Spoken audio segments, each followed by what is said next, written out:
President Buhari has opened the new presidential VIP wing of the State House Medical Center in Abuja, which cost 21 billion naira. Hi, welcome to what's happening. This are the top 10 stories.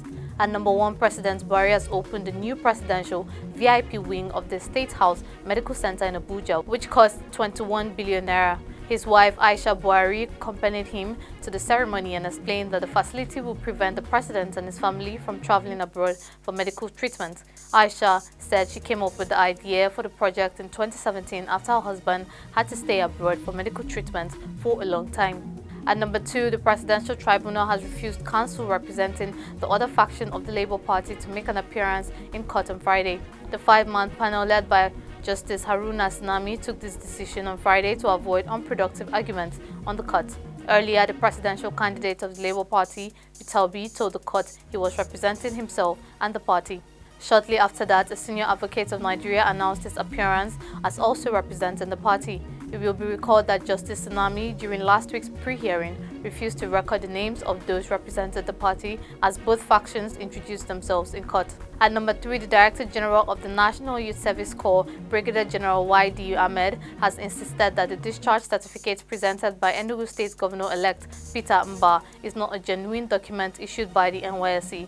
Brigadier General Ahmed confirmed this on Rootstv on Friday and added that the issue of whether Mba has a valid NYSC certificate or not is not up for debate because Mba has already been informed that the certificate he presented is fake. In response, Mba has filed a lawsuit against the NYSC seeking 20 billion naira in damages for the harm he claims to have suffered due to the controversy surrounding his certificate.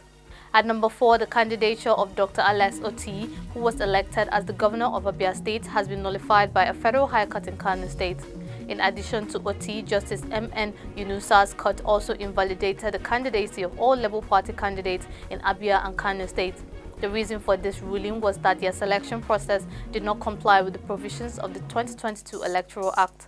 The decision was made in response to a lawsuit filed by Mr. Ibrahim Haruna Ibrahim against the Labour Party and the Independent National Electoral Commission. At number 5, the National Drug Law Enforcement Agency is conducting a nationwide operation called Operation Mop-Up to remove illegal drugs and those who sell them in order to ensure a peaceful inauguration of new administrations in Nigeria on May 29. In the first few days of the operation, 534 people were arrested and large amounts of various illicit drugs were seized. The NDLEA boss praised the state command officers for their professionalism and adherence to the agency's standard operating procedure. The highest number of arrests and seizures were made in Lagos, Kano, Abuja, Kaduna, Rivers, Bayelsa, Adamawa, Osun, Benue, and Plateau.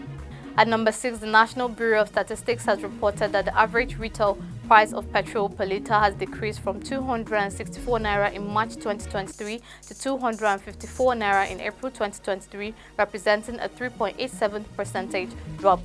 However, on a year-on-year basis, the average retail price has increased from 172 in April 2022 to 254 in April 2023, a 47.18% increase. The Southeast has the highest average retail price at 291 naira, while the North Central has the lowest at 208 naira. At number 7, the federal government is fulfilling its commitment to support small businesses by commissioning common area facilities for MSMEs in 8 states through the national MSME clinics. The projects include the installation of 6 hybrid solar systems in designated MSMEs cluster and 1 modern tailoring and fashion facility each in Delta and Kogi states will be commissioned by Vice President Yemi Osinbajo. The facilities in Delta and Kogi are the largest fashion hubs in the North Central and South-South regions, while the other 6 were built in partnership with state governments to overcome production and other related challenges. At number 8, the federal government intends to upgrade the Ways and Measures Department of the Federal Ministry of Industry, Trade and Investment to a full-fledged agency named the Nigerian Weights and Measures Regulatory Agency. The aim is to improve the quality of services provided, boost consumer confidence, and facilitate international trade. This is in line with Nigeria's National Quality Policy, which was approved in 2021. Despite calls to reduce the cost of governance, the government is pursuing this plan. At number 9, the Managing Director of HYPPA DSC, Alhaji Abubakar Yelwa, stated that the federal government would require more than $20 billion to dredge River Niger, River Benue, and River Kaduna to prevent flooding during the rainy season. He mentioned that international donor agencies' intervention would be necessary due to the high cost of the project. Yelwa also mentioned that HYPPA DSC would launch an afforestation program to decrease flooding in 5 local government areas by planting trees on 5 hectares of land. Finally, at number 10, the Nigeria Security and Civil Defense Corps in Anambra State has a new leader, Edwin Nkemakolam Osuala, who takes over from Chikere Isidore. Isidore has been moved to the NSCDC Zone E in Owerri. Osuala promised to provide good security for the people of Anambra and ensure that all officers perform their duties efficiently and professionally. This information was provided by NSCDC's Public Relations Officer in Anambra State, DSC Okadibo Edwin. That's all for today. See you next time on What's Happening.